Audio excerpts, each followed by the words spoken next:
என்னாச்சண்ணா? முகம் முழுக்க சந்தோஷத்தோட வந்திருக்க. என்ன விஷயம்?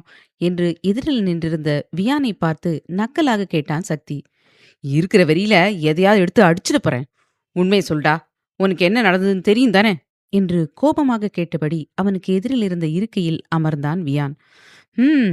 யார கல்யாணம் பண்ணிக்க சொன்னாரு உன் அப்பா? என்று சக்தி நக்கலாக கேட்க, பல்லை நர நரவென கடித்த வியான், கயல்விழி. ஏண்டா, என்னை யாருமே புரிஞ்சுக்க மாட்டேங்கிறாங்க. மாயா தப்பானவன்னு தெரிஞ்சு ஒரு நாள் முடியல. அதுக்குள்ள அடுத்த பொண்ண கைய காட்டி இவதான் உன் பொண்டாட்டின்னு அப்பா சொல்றாரு. மாயா வேணும்னா என்ன பொய்யா காதலிச்சிருக்கலாம். ஆனா நான் அவள உண்மையா தான்டா லவ் பண்ணேன். என்னால எப்படி உடனே மறக்க முடியும்? எனக்கும் கொஞ்சம் டைம் வேணும்ல. அது ஏன் அப்பாக்களுக்கு புரியவே மாட்டேங்குது? என்று கடுப்பாக கேட்டு வீட்டில் நடந்தது அனைத்தும் கூறினான். ம். உன்னை காலையிலேயே எதிர்பார்த்தேன். நீ இப்போ வந்திருக்க என்றான் சக்தி. காலையிலேயே வரலான்னு தான் கிளம்பினேன். இந்த சன்வி எருமை தான் வீட்டுக்கு வாடான்னு சொல்லி கூட்டிட்டு போயிட்டா. நானும் உடனே கிளம்பி வந்துடலான்னு போனா, எருமை பையன் கூட விளையாடிட்டு போன்னு சொல்லி என் தலையில பையனை கட்டிட்டு, மேடம் சமைக்க போனா பாரு, எனக்கெல்லாம் நெஞ்சு வலியே வந்துருச்சு. எப்படியாவது சீக்கிரம் கிளம்பிடலான்னு நினைச்சா, எருமை சாப்பிட்டு தான் போகணும்னு உட்கார வச்சு அவ பண்ணதை எனக்கு போட்டு என்னை சோதனை எலியாக்கி நல்லா இருக்கான்னு கேட்டு அந்த கூத்தை ஏன் கேட்கற? இனிமே ஜென்மத்துக்கும் தனியா அவ வீட்டுக்கு போகவே மாட்டேன் என்று பெருமூச்சு விட்டான். உதட்டுக்குள் சிரித்த சக்தி, அவ வீட்டுக்கு போய் கூட ரொம்ப வருஷமாச்சண்ணா. அவ ஆசையத்தான் பண்ணிருப்பா. என்ன, கொஞ்சம் சமையல் மட்டும் மக்கு. சரி, அதை விடு. உன் பிரச்சனையை சொல்லு. எதுக்கு இவ்வளவு கோவமா இருக்கே? உனக்கு அந்த பொண்ணை பிடிக்கலையா? சத்தியமா அவளை எனக்கு பிடிக்கல. இனி பிடிக்கவும் பிடிக்காது. ஏன் ரேஞ்ச் என்ன, அவ ரேஞ்ச் என்ன? என்ன, ஒரு டிகிரி முடிச்சிருப்பாளா? அவெல்லாம் வீட்ல சமைக்க தான் லாய்க்கு. வெளியில என் மனைவி ஹவுஸ் ஒய்ஃபா இருக்கான்னு தெரிஞ்சா எனக்கு தான் அசிங்கம் என்றான் வியான். யார் சொன்னா அவங்க ஒரு டிகிரி முடிச்சிருக்காங்கன்னு? என்று சக்தி கேட்க, யாரு சொல்லணும்? எனக்கு தெரியாதா? நம்ம குடும்பம் மாதிரி தானே அவங்களும். சோ, பொண்ணுங்க அதிகம் ஏன் படிக்கணும்னு நினைச்சு ஒரு டிகிரியோட நிறுத்தியிருப்பாங்க என்றான் வியான். அண்ணா, நம்ம குடும்பம் மாதிரி யாரும் இருக்க மாட்டாங்க. உண்மைதான். நம்ம குடும்பத்துல சில ரெஸ்ட்ரிக்ஷன் இருக்குது. ஆனா நீ சொல்ற மாதிரி பொண்ணுங்களை ஒரு டிகிரியோட நிறுத்த மாட்டாங்க. அவங்க விருப்பம் அடுத்து படிக்கிறதும் படிக்காததும். யாழி அக்கா டாக்டரேட் பட்டம் வாங்கலையா? ஏன் மாம் அப்பவே எம்பிஏ முடிக்கலையா? இன்னொரு முறை இப்படி பேசாத. நம்ம குடும்பத்து பொண்ணுங்க ஒன்னும் சளைச்சவங்க இல்ல. அவங்க திறமைய வெளிக்காட்ட யாரும் சப்போர்ட் பண்ணல. அவ்வளவுதான் என்று கோபமாக கூறினான் சக்தி. சாரி சக்தி, நான் அந்த கயல் மேல இருக்கிற கோபத்துல தான் அப்படி பேசிட்டேன் என்றான் வியான். எதுவும் தெரியாம பேசாத. உன் அப்பா சொன்ன கயல்விழி பாண்டியன் ஒன்னும் சாதாரண பொண்ணு கிடையாது. She is very talented.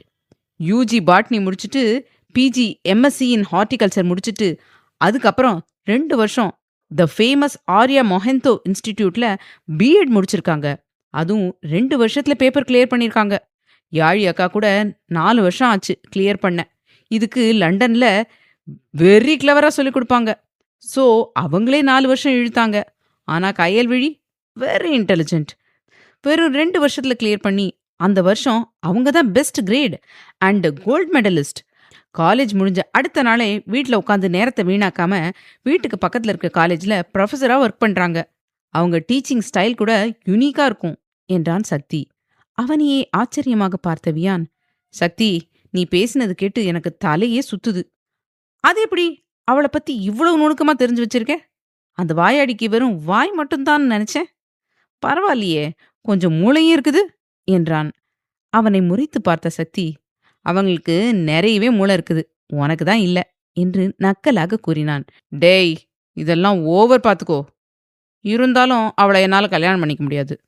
இப்ப கூட அப்பா கால் பண்ணி நாளைக்கு அவளை கூட்டிட்டு வர ஜெய்ப்பூர் போயிட்டு வர சொல்றாரு. எனக்கு காண்டாகுது. முதல்ல உனக்கு எப்படி அவளை பத்தின நியூஸ் தெரியும் சொல்லு என்றான் கோவமாக. என் எதிரியோட நண்பர்களை பத்தி தெரியலன்னா எப்படி என்று சக்தி கேட்க, டேய், அவர் நம்ம அப்பாடா. உனக்கு அப்பா, எனக்கு இல்ல என்று சட்டென அவன் முகம் இறுகியது. அவனை கவலையாக பார்த்த வியான், ஏன்டா இப்படி இருக்க?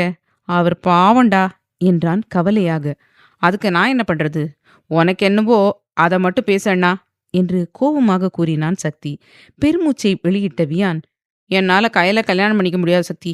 எனக்கு அவளை பிடிக்கல. ப்ளீஸ் ஏதாவது ஒரு ஐடியா பண்ணி இந்த கல்யாண பேச்சை நிறுத்த ஹெல்ப் பண்ண என்றான் நிதானமாக.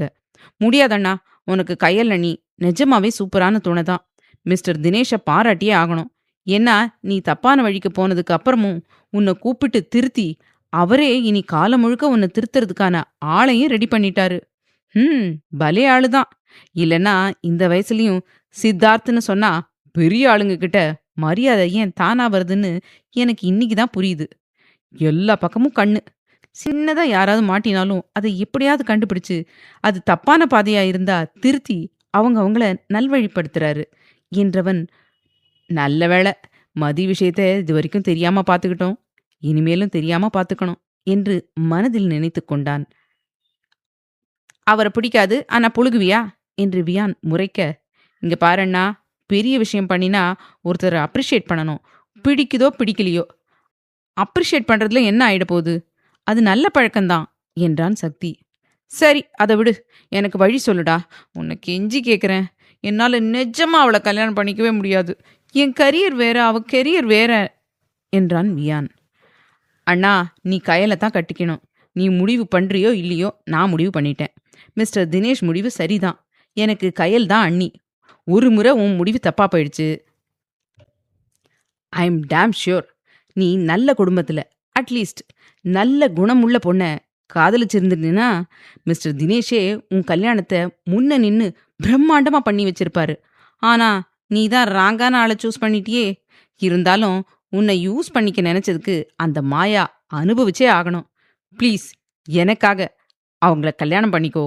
இப்போவே பிடிக்கலன்னு சொல்லாத. எல்லா நேரமும் ஒரே மாதிரி இருக்காது. அவங்களோட வாழ்ந்து பாரு. கண்டிப்பா நீ அவங்கள லவ் பண்ண ஆரம்பிச்சிடுவ என்றான் சக்தி. அதெப்படி அப்பாவும் பையனும் ஒரே மாதிரியே பேசுறீங்க? டேய், உண்மையை சொல்லு.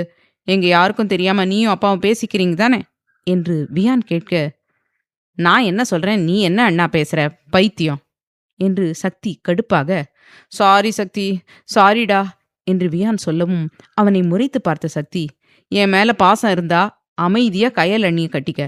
நீ உண்மையா லவ் பண்ணியிருந்தாலும் அந்த லவ்வுக்கு கொஞ்சமும் செட் ஆகாதவ அந்த மாயா. அதனால பழச தூக்கி போட்டுட்டு புது வாழ்க்கைக்கு தயாராகு.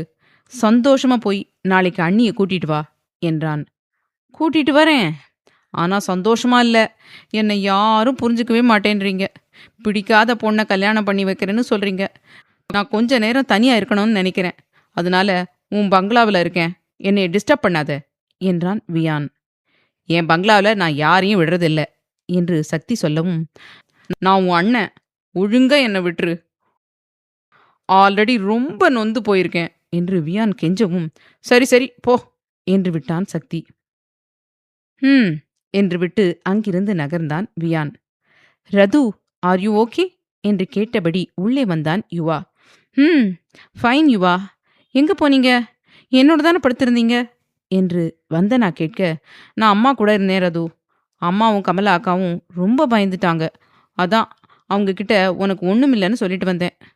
சரி, எனக்கு ஒரு மீட்டிங் இருக்குது, அதை மட்டும் போய் அட்டென்ட் பண்ணிட்டு வந்துட்டுமா என்று யுவா கேட்க, மணியை பார்த்த வந்தனா பின் அவன் புறம் திரும்பி, இப்பவே மணி 4 போகுது, இனி எப்போ மீட்டிங் ஆரம்பிச்சு எப்போ முடியும் என்று கேட்டாள். அழகாய் புன்னகைத்த யுவா, 1 ஹவர்ல மீட்டிங் முடிஞ்சிடும் ரது. ஸோ மீட்டிங் முடிச்சுட்டு அப்படியே உனக்கு மாத்திரை வாங்கிட்டு வந்துடுறேன். நீ நல்லா ரெஸ்ட் எடுக்கணும், அப்பதான் வலி தெரியாம இருக்கும் என்றான். எவ்வளவு நேரம் தூங்கிட்டே இருக்கிறது, எனக்கு போர் அடிக்குது தீரன், நீங்க இங்கேயே இருங்களேன் என்று பாவமாக கூறினாள். ரது, இன்னைக்கு நடக்கிறது சிஎம் மீட்டிங், இதை நான் கண்டிப்பா அட்டென்ட் பண்ணியே ஆகணும். 1 ஹவர் மட்டும் அட்ஜஸ்ட் பண்ணிக்கோ, கண்டிப்பா 6 மணிக்குள்ள வீட்டுக்கு வந்துடுறேன் என்றான் யுவா. நான் வேண்டான்னு சொன்னா மட்டும் நீங்க இருக்கவா போறீங்க? போயிட்டு வாங்க என்றாள் வந்தனா. அவள் நெற்றியில் முத்தமிட்ட யுவா, ரொம்ப முக்கியமான மீட்டிங் டி, இல்லைனா கண்டிப்பா அவாய்ட் பண்ணிட்டு உன்னோடவே இருப்பேன் என்று விட்டு சட்டை பட்டனை போட்டுக்கொண்டவன் அவள் போனை எடுத்து அவளிடம் கொடுத்து, அது வரைக்கும் மொபைல் கூட யூஸ் பண்ணிட்டு என்று விட்டு அங்கிருந்து நகர்ந்தான். அவன் சென்றதும் தான் வந்தனாவுக்கு அவனிடம் நடந்து கொண்ட விதம் மண்டையில் உரைக்க, ச்சே, என்னடி அவன்கிட்ட போய் வழிஞ்சு வழிஞ்சிட்டு இருக்க? அவன் இருந்தா என்ன, இல்லைனா என்ன? நம்ம வந்த வேலையை முடிச்சுட்டு சீக்கிரம் இங்கிருந்து கிளம்பணும். இங்க இருக்கிற ஒவ்வொரு நொடியும் மூச்சு முட்டுது என்று தனக்குத்தானே புலம்பியபடி வசந்துக்கு கால் செய்தாள். கடைசி ரிங்கில் காலை அட்டன் செய்த வசந்த், சொல்லு பட்டு, என்ன பண்ற? நீ ஓகேவா? எனக்கு மனசே சரியில்லை. உனக்கு என்னவோ தப்பா நடக்கிற மாதிரியே நைட்டு கனவு. எனக்கு தான் அப்படின்னு பார்த்தா உன் அம்மாவும் வந்தனாவை பார்க்கணும் போல இருக்குன்னு காலையிலேயே அழறா. நீ நல்லா தானே இருக்கிற என்று பாசமாக கேட்டார். அப்பா, நான் நல்லா இருக்கேன், எனக்கு ஒன்றும் இல்லை. நீங்க எங்க இருக்கீங்க? நான் ஸ்டேஷன்ல தான் இருக்கேன் வந்தனா. என்னப்பா, என்னை இங்க அனுப்பி வச்சுட்டு நீங்களும் உங்க சைட்ல இருந்து ஆதாரத்தை தேடுறீங்களா என்று கிண்டலாக கேட்டாள் வந்தனா. ஆமா வந்தனா, ஒரு வீடியோ எனக்கு கிடைச்சிருக்குது. நான் உனக்கு அதை அனுப்பி வைக்கிறேன், அது அப்புறமா பாரு. ஆனா அந்த வீடியோ பாதி தான் இருக்குது, மீதி பாதி இல்ல. மீதி இருந்துச்சுன்னா கண்டிப்பா அந்த யுவதீரனை ஜெயிலில் பிடிச்சு போட்டிருப்பேன். இன்னும் 2 நாள் கழிச்சு 3வது ஹியரிங்.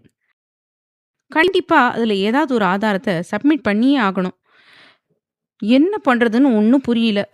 இந்த கேஸு என்னை ரொம்ப குழப்புது என்றார் கடுப்பாக. அப்பா, டென்ஷன் ஆகாதீங்க. இங்க நான் யுவா ரூம்குள்ள எப்படியோ நுழைஞ்சிட்டேன். அவனுக்கு நம்பிக்கையான ஒருத்தியாவும் நான் மாறிட்டேன். அவனோட ரூம்ல ஆஃபீஸ் ரூம் இருக்குது, அதுக்கு செக்யூரிட்டி பலமா போட்டு வச்சிருக்கான் என்று அந்த அறையை பற்றி கூறி, அவனோட ஃபிங்கர் பிரிண்ட் இருந்தா போதும்ப்பா, உங்களோட கேஸ்க்கான ஆதாரம் என்னால் எடுத்து கொடுக்க முடியும் என்றாள். ரியலி வந்தனா? Super super. நான் கூட உன்னால முடியாதோன்னு நினைச்சு வர சொல்லிடலான்னு நினைச்சேன். பரவாயில்ல, என் பொண்ணுன்னு நீ நிரூபிச்சிட்ட. நாளைக்கு மார்னிங் நான் அவனோட ஃபிங்கர் பிரிண்ட் எடுக்கிறதுக்கான டூலை அனுப்பி வைக்கிறேன். அதை யூஸ் பண்ணி அவன் ஃபிங்கர் பிரிண்ட்டை எடுத்துரு. அப்புறம் அவன் இல்லாத சமயம் அவனோட ஃபிங்கர் பிரிண்ட்டை உன் கையில் ஒட்டிட்டு அந்த எவிடன்ஸை எடுத்து வந்து கொடு. அட்லீஸ்ட் ஃபோட்டோவாவது அனுப்பி வை என்றார் வசந்த். ஓகேப்பா, நீங்க அனுப்பிவிடுங்க. அம்மாவை பயப்பட வேண்டான்னு சொல்லுங்க. இன்னும் 3 நாள்ல நான் நம்ம வீட்டுக்கே வந்துடுவேன். இந்த கேஸையும் உங்களால ஈஸியா வின் பண்ணிட முடியும் என்றாள் வந்தனா. அதுக்காக நீ ரொம்ப ரிஸ்க் எடுக்காத வந்தனா. உன்னால முடியலன்னா விட்டுரு. ஆல்ரெடி உன் அண்ணன் என்கிட்ட ஒழுங்கா பேசுறதே இல்லை. அதான் சொல்றேன், ரிஸ்க் எடுத்து அந்த யோதிரன் கிட்ட மாட்டிக்காத என்றார் வசந்த். அப்பா, என்னால முடியும் என்று உறுதியாக கூறினாள் வந்தனா. அது சரி வந்தனா, உன்னை எப்படி அந்த யுவா நம்பினா? அவன் அவ்வளோ சீக்கிரம் யாரையும் நம்பவே மாட்டானே. அவனோட ரூம் வரைக்கும் உன்னை விட்டுருக்கானே. அந்த அளவுக்கு எப்படி உண்மையில அவனுக்கு நம்பிக்கை வந்துச்சு, அதுவும் இவ்வளவு ஷார்ட் டைம்ல என்று வசந்த் கேள்வி அடுக்கிக் கொண்டே போக, அப்பா, உங்க கேள்விக்கெல்லாம் வீட்டுக்கு வந்து பதில் சொல்றேன். நீங்க நாளைக்கு மறக்காம அந்த டூலை அனுப்பி வைங்க. யாரோ வர மாதிரி இருக்கு, நான் அப்புறம் கால் பண்றேன் என்று விட்டு காலை கட் செய்யவும், சரியாக கமலா காந்திமதி அமர்ந்திருந்த சர்க்கர நாற்காலி தள்ளி கொண்டு உள்ளே வந்தார். காந்திமதியை பார்த்ததும் வந்தனாவின் மனம் குற்ற உணர்ச்சிக்குள்ளாகியது. அம்மா, நான் இந்த வீட்டுக்கு வந்ததுக்கான நோக்கம் வேறையா இருந்தாலும் உங்க மேல வச்சிருந்த பாசம் உண்மை. எப்பவும் நீங்க எனக்கு அம்மா தான். அந்த கொலைகாரனுக்கு கண்டிப்பா தண்டனை வாங்கி கொடுக்கணும். என் அப்பாவோட லாஸ்ட் கேஸ் என் அப்பாவுக்கு சாதகமா இருக்கணும் என்று மனதில் நினைத்து கொண்டாள். என்ன வந்தனா பாப்பா, எதையோ பலமா யோசிக்கிற மாதிரி இருக்கு. எங்களுக்கும் சொன்னா நாங்களும் யோசிப்போம்ல என்றார் கமலா. அச்சோ, அப்படிலாம் ஒண்ணுமில்லக்கா. நீங்க எதுக்கு அம்மாவை இங்க கூட்டிட்டு வந்தீங்க? அவங்க இந்த டைம்ல தோட்டத்துல தானே இருப்பாங்க என்று வந்தனா சொல்லவும், அவங்க தான் உன்னை பார்க்கணும்னு சொன்னாங்க, அதான் கூட்டிட்டு வந்தேன் பாப்பா என்ற கமலா, இப்போ உடம்பு நல்லா இருக்குதா? கால்வலி பரவாயில்லையா என்று கேட்டார். பரவாயில்லக்கா, அவ்வளவா வலி இல்லை என்று வந்தனா காந்திமதியிடம், அம்மா, நீங்க தோட்டத்துக்கு போய் இயற்கையை ரசிக்கிற வேலையை பாருங்க. நான் நல்லா தான் இருக்கேன். என்னை பார்த்தீங்கன்னா கண்டிப்பா நெகட்டிவ் வைப் தான் வரும் என்றாள். இல்ல வந்தனா, நான் இன்னைக்கு உன் கூடவே இருக்கேன். எனக்கு பயமா இருக்குது, நீ என்னை விட்டுட்டு போயிடுவியோன்னு. என்னை விட்டுட்டு போகாத, சத்தியம் பண்ணு, என்னை விட்டு எங்கேயும் போக மாட்டேன்னு என்று நடுங்கிய கையை அவள் முன் நீட்டி திக்கி திணறி காந்திமதி கேட்க அதிர்ந்து அவளை பார்த்தாள் வந்தனா. என்ன பாப்பா அப்படி பார்க்குற? சத்தியம் தானே கேட்குறாங்க, பண்ணிடு. அம்மா மதியத்துல இருந்து ஏதோ தப்பா நடக்க போகுதுன்னு புலம்பிட்டே இருக்காங்க என்றார் கமலா. அப்படியா? என்னம்மா, எதுக்கு அப்படி புலம்பினீங்க? நீங்க ஒரே விஷயத்தை யோசிக்க கூடாதுன்னு நான் சொல்லியிருக்கேன்ல என்று பேச்சை மாற்றும் விதமாக கேட்டு அவர் கையை பிடித்து தன் முகத்தில் வைத்து கொண்டாள். காந்திமதியும் கேட்ட சத்தியத்தை மறந்து அவள் கன்னத்தை மென்மையாக வருடி, எனக்கு மனசே சரியில்லை, என்ன நடந்தாலும் நீ யுவாவை விட்டு போயிடாத என்றார் கவலையாக. அம்மா, நீங்க எதை நினைச்சும் ஃபீல் பண்ணாதீங்க என்று வந்தனா கமலாபுரம் திரும்பி, அக்கா, அம்மாவை கூட்டிட்டு தோட்டத்துக்கு போங்க. அம்மா என்னோட இருந்தா இப்படித்தான் பேசிட்டே இருப்பாங்க, இது அவங்க உடம்புக்கு நல்லதில்ல என்று சொல்லவும் சரி என்று விட்டு அவரை அழைத்து கொண்டு சென்றார் கமலா.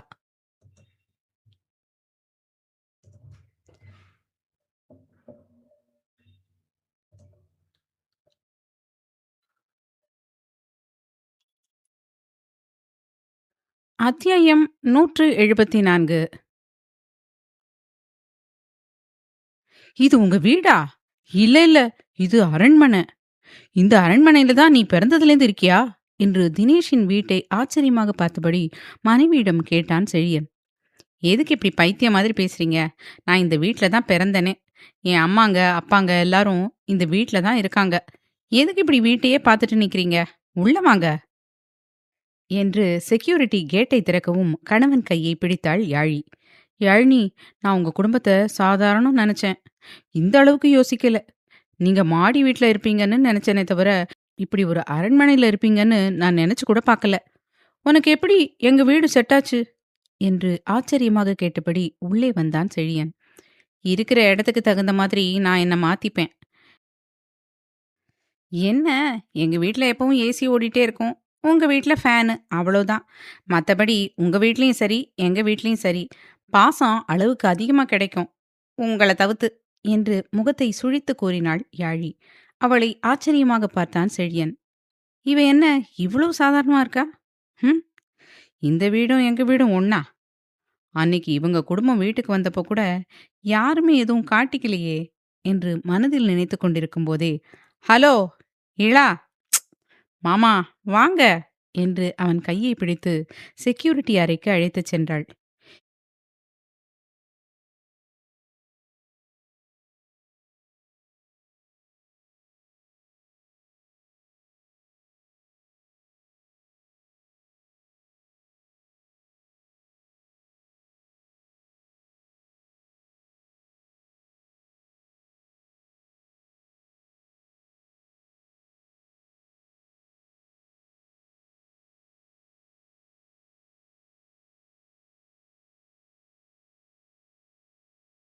இங்க நீங்க மட்டும் இல்ல.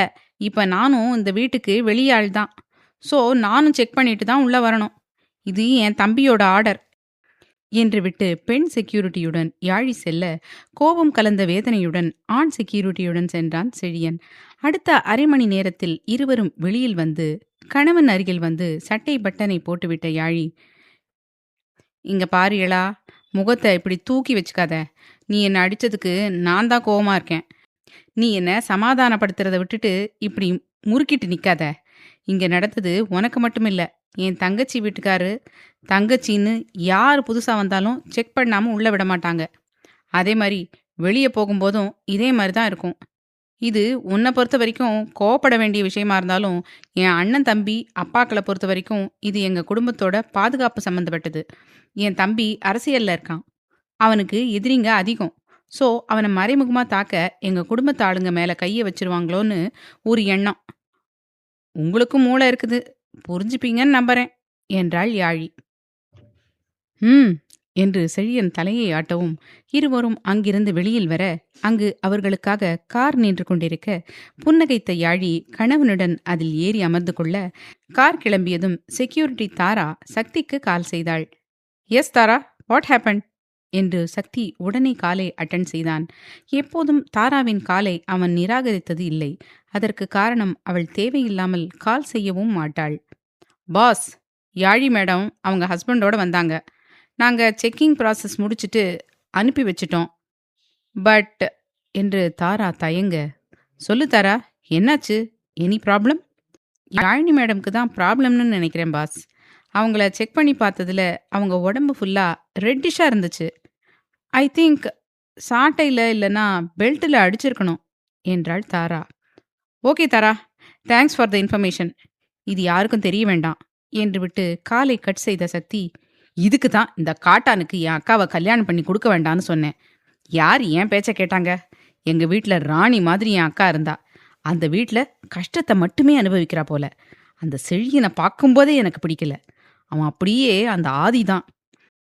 எனக்குன்னு எங்க இருந்து தான் வந்து சேருதுங்களோ. விஸ்வா மாமா மாதிரி எதிர்பார்த்தேன். ஆனா கிடைச்சது என்று சலித்துக்கொண்டே மணியை பார்த்தவன், ச்சே, டைம் வேற போய் தொலைய மாட்டேங்குது. இன்னும் 2 மணி நேரம் ஆகட்டும், அப்புறம் போய் அவனை பார்த்துக்கிறேன் என்று மனதில் நினைத்து கொண்டே வேலையை தொடர்ந்தான். செழியன் யாழி இருவரும் வந்த கார் வாசலில் நிற்க, ஆரத்தி தட்டுடன் வெளியில் அகிலா நின்றிருக்க, அவருக்கு பின்னால் மோகனா, வர்ஷா, சரோ மாயவன், தினேஷ், அகில், சாய்ரா என்று புன்னகையுடன் நின்றிருந்தனர். அப்பா என்று யாழி ஆசையாக காரிலிருந்து இறங்கி ஓடி வரும் முன்பே, ஏய், செழியன் கூடவே நில்லடி என்று அதட்டினார் அகிலா. இந்த அம்மாவுக்கு வேற வேலையே இல்ல, எப்ப பாரு என்னை திட்டிகிட்டே இருக்குது என்று வாய்க்குள் முனகியபடி செழியன் அருகில் யாழி நிற்கவும், மகளை முறைத்துவிட்டு செழியனை பார்த்து சிரித்தபடியே ஆரத்தி எடுத்து இருவரின் நெற்றியிலும் திலகம் வைத்து விட்டார் அகிலா. அதென்ன, அவனை பார்த்தா மட்டும் பல்ல காட்டுது, என்ன பார்த்தா முறைக்குது, இந்த அம்மா ரொம்ப தான் பண்ணுது என்று யாழி அகிலாவை வெறி கொண்டு முறைத்துவிட்டு பின் அப்பா என்று ஓடி வந்து தினேஷை அணைத்து கொண்டாள். தானும் அவளை அணைத்து விடுவித்த தினேஷ், எப்படி யாழி இருக்க, என்ன திடீர்னு சொல்லாம கொள்ளாம வந்திருக்க என்று கேட்கவும், ஏன்பா சொல்லிட்டு தான் இங்க வரணுமா என்று பாவமாக கேட்டு மாயவன் அகிலையும் அணைத்து விடுவித்தாள். அப்படிலாம் இல்ல, உனக்கு எப்ப வரணும்னு தோணுதோ அப்ப வரலாம், இது உன் வீடு என்ற தினேஷ் செழியன் புறம் திரும்பி, வா செழியா, நல்லா இருக்கியா என்று கேட்டார். நல்லா இருக்கேன் மாமா என்றபடி செழியன் உள்ளே வரவும் மற்றவர்களும் அவனிடம் நலம் விசாரித்துவிட்டு அவனை உட்காரச் சொல்லிவிட்டு பெண்கள் கிச்சனுக்குள் புகுந்து கொள்ள சரு மகன்களுடன் இருந்து கொண்டார். சோஃபாவில் அமர்ந்திருந்த செழியனுக்கு வீட்டை வெளியிலிருந்து பார்த்ததை விட உள்ளிருந்து பார்த்தது மிகப்பெரிய அதிர்ச்சியை கொடுத்தது. வீட்டின் ஒவ்வொரு இடத்திலும் பணத்தின் செழுமை கொட்டி கிடந்தது. அதையும் தாண்டி ஹாலில் உட்கார்ந்து நேராக பார்த்தால் அனைவரும் குடும்பமாக இருக்கும் 2 புகைப்படம் சுவற்றில் மாட்டியிருந்தது. ஒன்று குழந்தைகள் சிறியதாக இருக்கும்போது குடும்பமாக எடுத்த புகைப்படம், மற்றொன்று சான்வியின் கல்யாணத்தின் போது எடுத்த புகைப்படம். 2 புகைப்படமும் அவர்களின் குடும்ப ஒற்றுமையை அவனுக்கு தெளிவாக விளக்கியது. அவனின் பார்வையை கவனித்த மாயவன், என்ன செழியா, வீடு பிடிச்சிருக்குதா என்று கேட்டார். நல்லா இருக்குது மாமா, அது மட்டும் இல்ல, எங்க ஊர்ல இத வீடுன்னு சொல்ல மாட்டாங்க, அரண்மனைன்னு தான் சொல்லுவாங்க, அம்புட்டு பெருசா இருக்கு என்றான் ஆச்சரியமாக. இதுல ஆச்சரியப்படுறதுக்கு ஒண்ணுமில்ல செழியா, கிராமத்துல எப்படி 2 அடுக்கும் மாடி வீடோ அதே மாதிரிதான் இந்த சிட்டியில இந்த மாதிரி வீடு கட்டுறது சாதாரணம் என்று மாயவன் சொல்லவும் தலையாட்டினான் செழியன். மோகனா வந்து யாழியிடம் தண்ணீர் கொடுத்துவிட்டு கிச்சனுக்கு செல்ல யாழி குடித்துவிட்டு கணவனிடம் கொடுத்தாள். செழியனும் வாங்கி குடித்தான். ஏனோ அவனுக்கு அந்த தண்ணீர் சப்பையாக தெரிந்தது. இருந்தாலும் அதை முகத்தில் காட்டிக்கொள்ளாமல் குடித்துவிட்டு தினேஷ், மாயவன், அகில், சரு 4 நிதானமாக பேசிக்கொண்டிருந்தான். அப்போது சாய்ரா ஜூஸ் கொண்டு வந்து கொடுக்கவும் அனைவரும் ஜூஸை எடுத்துக்கொள்ள, அண்ணி எங்க, அண்ணன் தீக்ஷியை காணோம், சான்வி வியான் குரங்கு வந்திருக்கிறதா சொன்னா, எங்க போய் வாலாட்டிட்டு இருக்குது அந்த குரங்கு என்று கிண்டலாக கேட்டாள் யாழி. ஏண்டி, என் பையன் உனக்கு குரங்கா, உன்னை உங்க அம்மா திட்டுறது தப்பே இல்லை என்று மோகனா கிச்சனிலிருந்து திட்டியபடி வரவும் அவர் பின்னால் வர்ஷா, அகிலா மகளை முறைத்து கொண்டு வந்தார். உங்களுக்கு எப்பவும் உங்க பசங்க மேலதான் பாசம், அதுவும் அந்த வியான் குரங்குன்னா உங்களுக்கு அவ்வளவு பிடிக்கும். சும்மா அவனை நான் ஏதாவது சொன்னா 3 மகாராணி சண்டைக்கு வந்துருவீங்க. அதுவும் இந்த அகிலா அம்மா எப்படா என்னை திட்டலான்னு நேரம் பார்த்துட்டு இருக்கோம், நீ நல்லா எடுத்துக்கொடுமா என்றாள் ரோஷமாக. அதை கேட்டு மோகனா, வர்ஷா இருவரும் சிரிக்க, அகிலா எதுக்கு அவளை இப்ப முறைச்சிட்டு இருக்க, யாழி இங்க இருக்கிற வரைக்கும் நீ அவளை எதுவும் சொல்லக்கூடாது சொல்லிட்டேன் என்றார் தினேஷ். ஆமா, அப்படியே நான் சொல்லிட்டாலும் பார்த்துட்டு சும்மா இருப்பீங்க, நான் முறைக்கிறதுக்கே 3 பேரும் அந்த பார்வை பார்க்குறீங்க, இப்போ இவ எதுக்கு சொல்லாம கொள்ளாம அந்த பையனை இழுத்துட்டு வந்திருக்கா, பாவம் அந்த பையனுக்கு வேலை அதிகமாக இருக்கும், உங்க பொண்ணு சும்மா இல்லாம உங்களை பார்க்கணும்னு ஆட்டம் காட்டி அந்த பையனை இழுத்துட்டு வந்திருப்பா. அப்பா காலையிலே ஃபோன் பண்ணி சொன்னாரு, இந்த மாசம் செழியனுக்கு வயல்ல அறுவடை இருக்குது, கூடவே இருந்து பார்த்துக்கணும்னு. நானே இவங்க சரவண நிச்சயதார்த்தத்துக்காக வருவாங்களான்னு நினைச்சிட்டு இருந்தேன். இப்போ என்னன்னா இவ தம்பியை கூட்டிட்டு வந்திருக்கா என்று புரிந்து தள்ளினார் அகிலா. அப்பா, நான் ஒன்றும் அவரை கட்டாயப்படுத்தல, அவர் தான் வரேன்னு சொன்னாரு, நான் கூட வேலை இருந்தா பண்ணுங்கன்னு தான் சொன்னேன். இதெல்லாம் தெரியாம இந்த அம்மா ஓவரா பேசுது, நான் வந்தா இந்த அம்மா திட்டுது, நான் வரலன்னு சொன்னா அந்த சரவணன் எருமை பிளாக்மெயில் பண்றான், நான் என்னதான் பண்றது என்று சலித்து கொண்டாள் யாழி. அவன் என்ன சொன்னான் என்று சரோ கேட்க சரவணன் சொன்னதை கூறினாள் யாழி.